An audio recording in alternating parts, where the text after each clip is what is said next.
So you think you got it all figured out. So you got your stuff together, huh? You got everything together. You got every scenario and how you're going to survive. But I'm telling you right now, if you don't take care of it now, you're not going to live 10 miles. You believe you're prepared for most things. I know there's one thing you forgot to prepare for in these end times. This one thing is going to kill you because you did not prepare for it.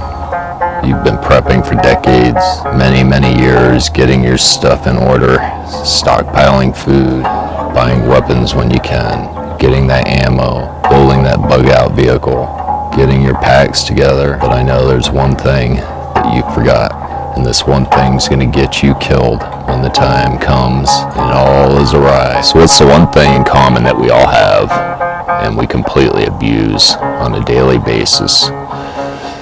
It's our feet. Your feet.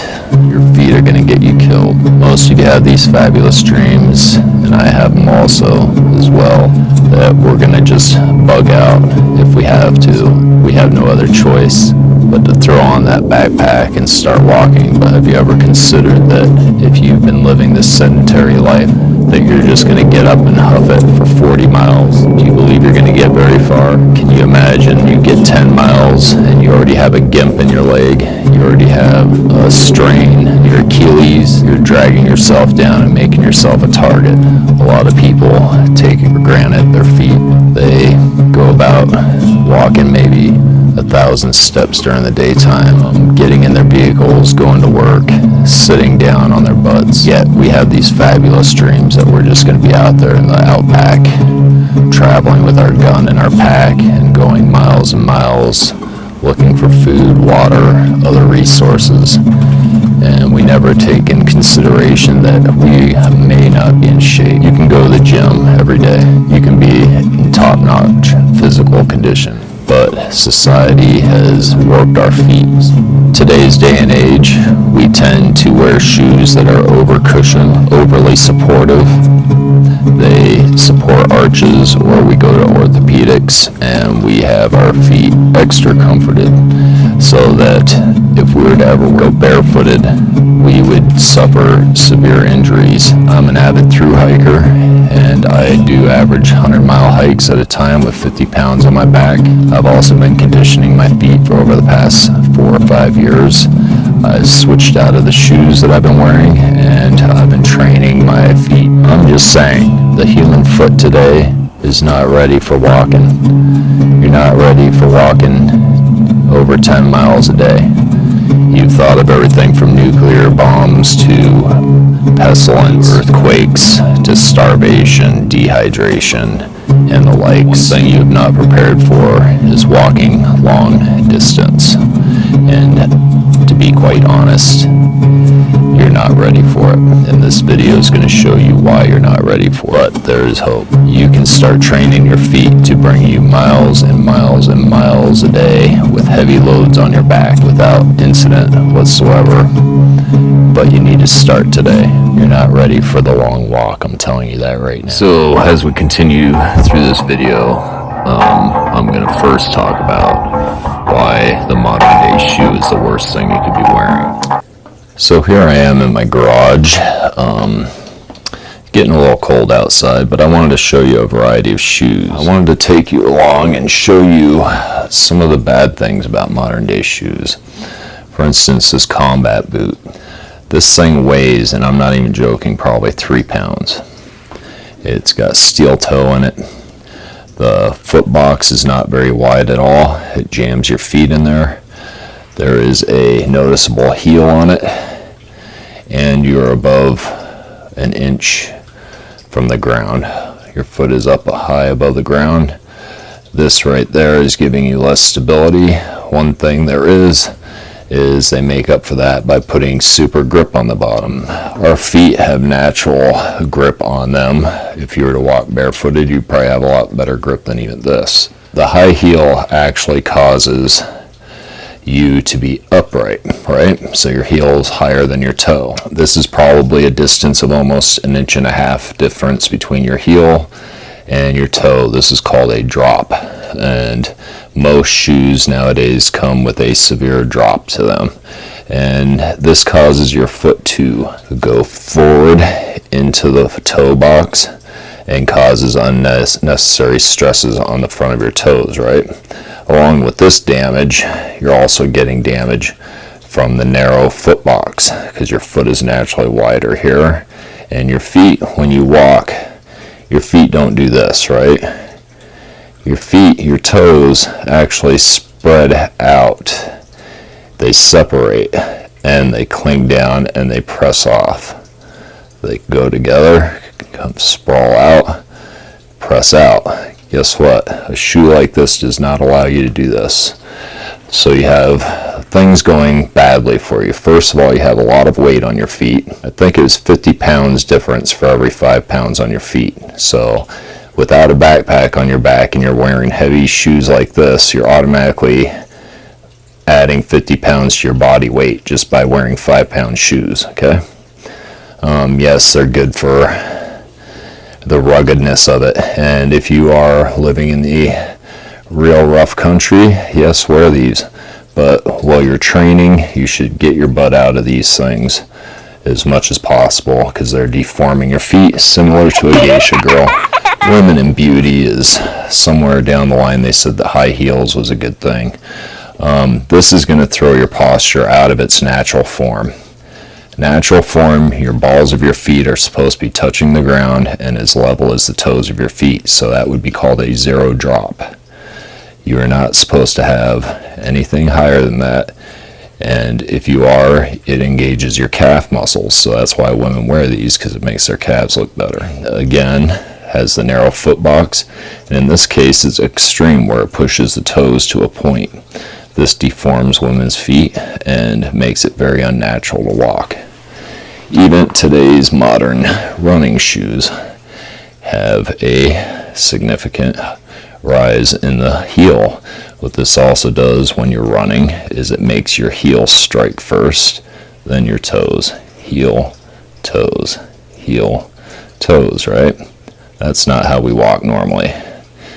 A normal human walks flat, equally distributing weight on the balls of their toes and the heel, and then pressing off on the toe significantly. Whereas when you're dropping on your heel, you're stepping off on your ball, but you're not engaging those toes, so you're not engaging a lot of muscles that are in your foot, which your foot has more muscles than most of your other body parts. Now, a solution to this is called minimalist or zero drop shoes, which is what I've switched over. The past 3 or 4 years, I've been wearing only minimal shoes. Now, the difference between a minimal shoe, this would be a hiking shoe. Look at the difference. Zero drop, this is what I mean. Actually making you engage more muscles in your feet, which is what your feet are supposed to do. Your feet and all of its ligaments. You're landing, you're coming down equally on your toes and your heels, and these are very, very light.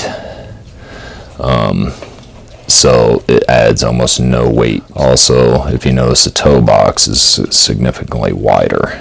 This allows your toes to naturally flail like they're supposed to. This is a product by Zero. Actually, all 3 of these shoes are by Zero out of Boulder, Colorado. These are like a casual walker, same thing. Yep. And this would be the running version. So there is no heel. There's no difference between the heel and the foretoe. And the difference also is there's no support. So this allows your natural mechanics of your foot to work how it's supposed to. Now, by wearing the minimalist shoes or zero drop shoes, you are enabling vertebrae align correctly, unlike they do in modern day shoes like Nikes, Adidas, all those guys. They are all villains in this foot mutilation that's going on. It enables correct posture. It enables correct walking, which puts less stress on your hips, puts less stress on your knees and ankles, and strengthens all those individual muscles that are within your foot, which is what you're supposed to be doing. People, my God, people have been walking barefooted almost all the way up into 100 years ago, and people still do it. There was no heels. Even the Roman army walked 50 miles a day with packs and armor on, weapons, and they had probably very little foot issues, and if so, the proof would have been they wouldn't have made these marches. You know, they would have had old stories, glorious stories talking about how, and they had to stop 10 miles in because of knee injuries. No, that just didn't happen. That's just what I wanted to tell you. Get out of the shoes that you're wearing. Drop into minimalists when you can. Train in them. Cycle in them. Backpack in them. Go to work in them. Eat and sleep in them. No, don't sleep in them. Yeah, but that's all I have to say about that. That will immediately start correcting your posture and building those muscles in the positions they're supposed to be. And this will reduce injury over a long time. Now, at first, you're not going to be comfortable wearing these minimalist shoes, but trust me, it's going to do wonders. Also, I notice increased strength in my toes, my ankles, my lower calves, especially these when I hike with a pack. I feel a huge difference on distance and fatigue. I can go a lot farther. Now, the only time I wouldn't recommend this is if you're like in rattlesnake country. Yes, because there is no ankle support.